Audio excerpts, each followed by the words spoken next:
I'm the kind of guy who lives for the weekends, especially those spent on the water. As someone perpetually driven by the thrill of new experiences and the draw of the great outdoors, nothing beats a good fishing trip to recharge my spirit. That Saturday was no exception. Along with my buddy Rex, a tough-as-nails kind of guy with a knack for spinning wild tales, I was gearing up for a day out on my favorite river. The morning air was cool and misty as we loaded up my old but trusty boat docked at the edge of my property. The dock creaked under our weight, familiar and comforting. I stowed our fishing gear, a cooler filled with bait, and of course, a couple of sodas and some leftover pizza, staples for any proper fishing expedition. Ready for the big catch today? Rex called out, tying the last of the equipment down securely. You bet, I replied, unmooring the boat with a practice tug. Let's head to that spot I told you about, the one where the fish practically jump into your boat. The engine roared to life, disturbing the early morning stillness as we began our journey upriver. The water was calm, reflecting the sky like a vast, undisturbed mirror. The swampy aroma of the river filled my nostrils, a scent that spoke of hidden depths and the mysteries dwelling beneath the water's surface. As we approached my secret fishing spot, a sense of unease crept over me. The river seemed unusually quiet today. No chirping birds, no rustle of wildlife through the underbrush, not even the distant hum of another boat. Despite the tranquility, an inexplicable feeling of being watched prickled at the back of my neck. Shaking off the unease, I focused on the task at hand. We powered down the motor and tossed the anchor into the murky depths. Grabbing our rods, we baited the hooks and cast our lines into the water, the soft plops barely rippling the surface. Suddenly, Rex's rod bent nearly in half, a violent tug on the line startling him. Whoa, what the? He scrambled, his feet slipping on the wet deck as he wrestled with whatever colossal creature had decided to take his bait. The battle was fierce. Rex was pulled from one side of the boat to the other, his muscles straining against the unseen force. Then, as quickly as it began, it ended. The line snapped, sending Rex tumbling backwards onto the deck with a thud. What the heck was that? He exclaimed, picking himself up. You probably got a gator, I suggested, half joking as I peered over the edge of the boat. The water was disturbed, a cloud of silt obscuring any view of the creature that had escaped. Not like any gator I've ever seen, Rex muttered, examining his frayed line. Deciding it was best to move on, I started up the motor again and we headed further upriver to another spot I knew. As we moved, a strange sound reached my ears over the hum of the engine, twigs snapping rhythmically from the bank. It was as if something or someone was shadowing us through the dense foliage that lined the river.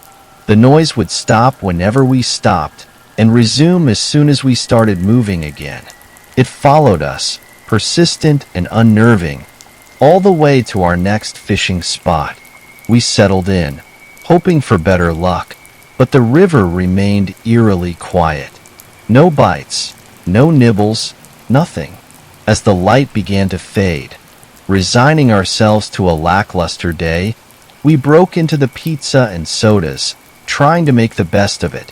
The conversation drifted from fish tales to the strange occurrences of the day, but we laughed it off as just another adventure.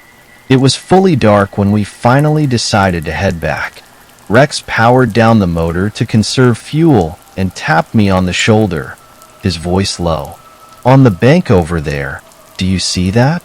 Straining my eyes in the dim light, I finally made out a shape moving along the bank.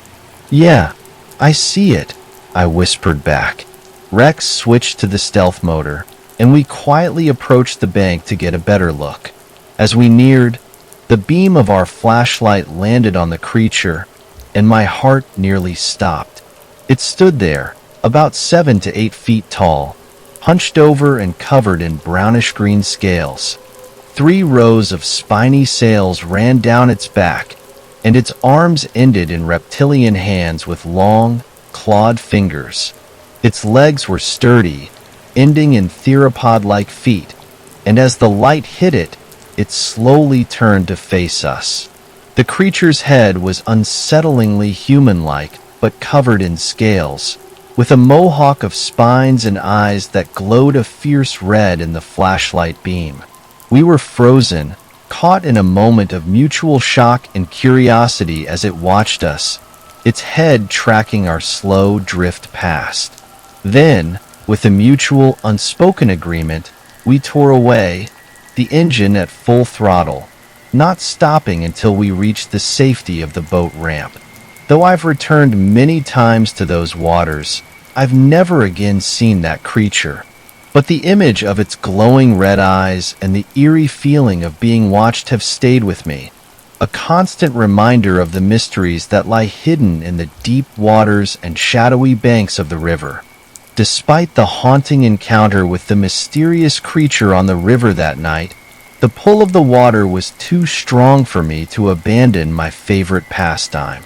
As weeks turned into months, I found myself drawn back to the river, though always with a heightened sense of vigilance.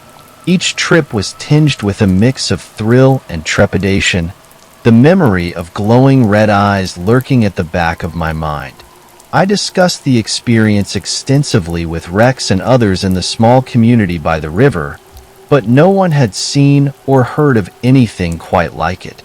Some folks joked about river monsters and legendary beasts of local folklore, while others suggested more plausible explanations like an unusually large alligator or an exotic pet gone feral. Yet, none of these theories seemed to fit the extraordinary creature we had encountered. Determined to get some answers, I began a personal investigation. I pored over local wildlife books, consulted online forums specializing in cryptids, and even reached out to a couple of biologists at a nearby university. My quest for knowledge turned into a hobby of sorts, blending my love for fishing with a newfound interest in cryptozoology. Months passed, and the seasons changed. The lush greenery along the riverbanks transformed into the brilliant oranges and reds of fall, and then into the sparse, frosty landscape of winter.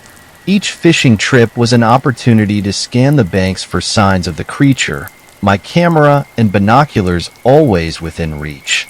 Then, on a crisp autumn day, as the sun was setting and casting long shadows over the river, my patience finally paid off. I was alone, Rex having bowed out last minute due to a cold. The river was particularly quiet, the usual chatter of wildlife muted by the chill in the air. As I navigated the boat slowly upstream, I noticed an unusual disturbance on a sandy patch of the bank, a place where we had never really fished but often passed. Curiosity piqued. I steered the boat closer, cutting the engine to drift silently. There, partially hidden by a fallen log, was a mound of earth and foliage that seemed out of place. I grabbed my camera and focused the lens on the area, adjusting the settings for the low light. Just as I was about to snap a photo, a slight movement caught my eye. It was the creature, its scale-covered body blending almost perfectly with the autumn-hued environment. It moved with a quiet, deliberate grace that contradicted its fearsome appearance. Captivated, I watched as it cautiously navigated the bank, pausing occasionally as if sensing the air. I held my breath, taking as many photos as I could while the creature was in view. It seemed less menacing now, more a part of the natural world than the monster of my imagination. After a few minutes, it disappeared into the thicker brush, leaving behind a trail of bent grass and my racing heart. Overwhelmed by the encounter, I returned home with a treasure trove of photos. The images were clearer than any mental picture I had retained, showing in detail the creature's unique features.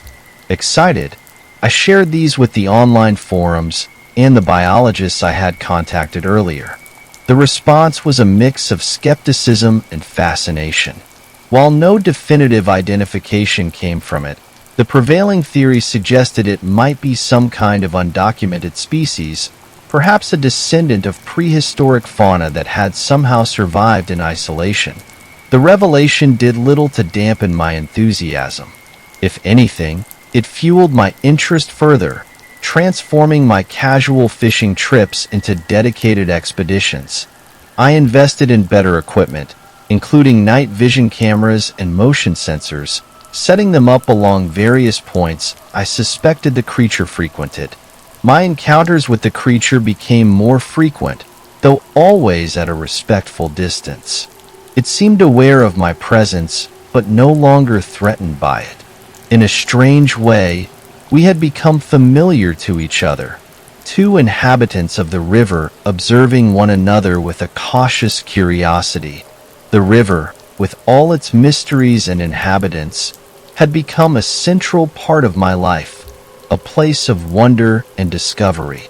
I continued to fish, yes, but now I was also a guardian of its secrets, a witness to the marvels hidden within its depths. The creature, once a source of fear, had become a symbol of the river's wild, untamed beauty, reminding me that sometimes the most extraordinary stories are waiting to be found in our own backyards.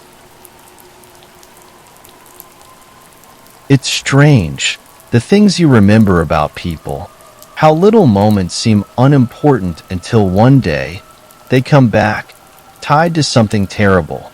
I grew up with this guy, Jake. We were as close as brothers, played on the same baseball team during high school. Jake was always a bit intense, more competitive than most. I remember this one game when he nearly swung his bat at a pitcher from the rival team. It took 5 of us to pull him back. Back then, we laughed it off. We shouldn't have. Jake had this charm about him, a kind of charisma that drew people in. You'd never think he could be capable of what he eventually did. It's one of those things that nags at you late at night.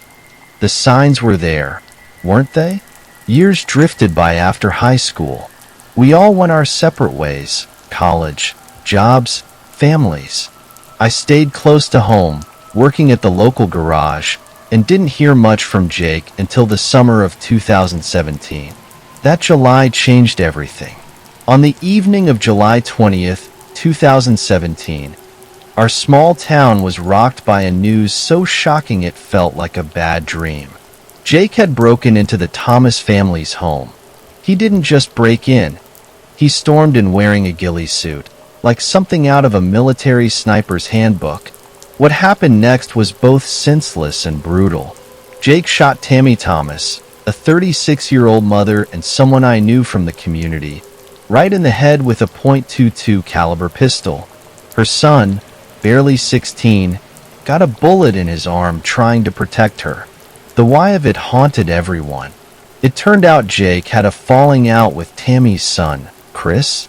They were friends, or at least they used to be until a girl came between them. The kind of teenage drama that usually ends with some harsh words and bruised egos, not gunfire. But there it was, months of angry texts and social media fights laid bare in the most tragic way. Investigators found a piece of Jake's ghillie suit at the scene. It was a match to the one they later found in his closet.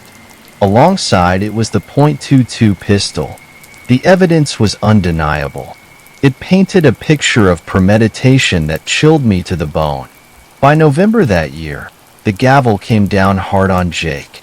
Charged as an adult, he was sentenced to life in prison for first-degree murder and attempted murder, with an additional 20 years for the burglary. The courtroom was packed the day of the sentencing.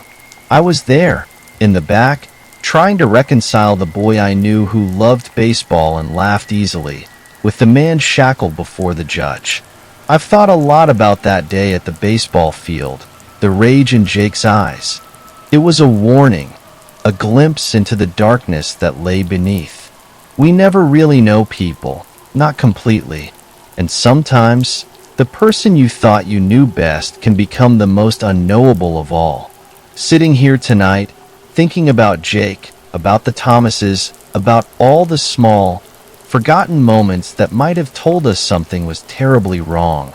I wonder about the paths we choose, about fate and friendship, and about the fragile nature of peace in our lives. I wonder what, if anything, we could have done differently. But some questions, I guess, are destined to go unanswered.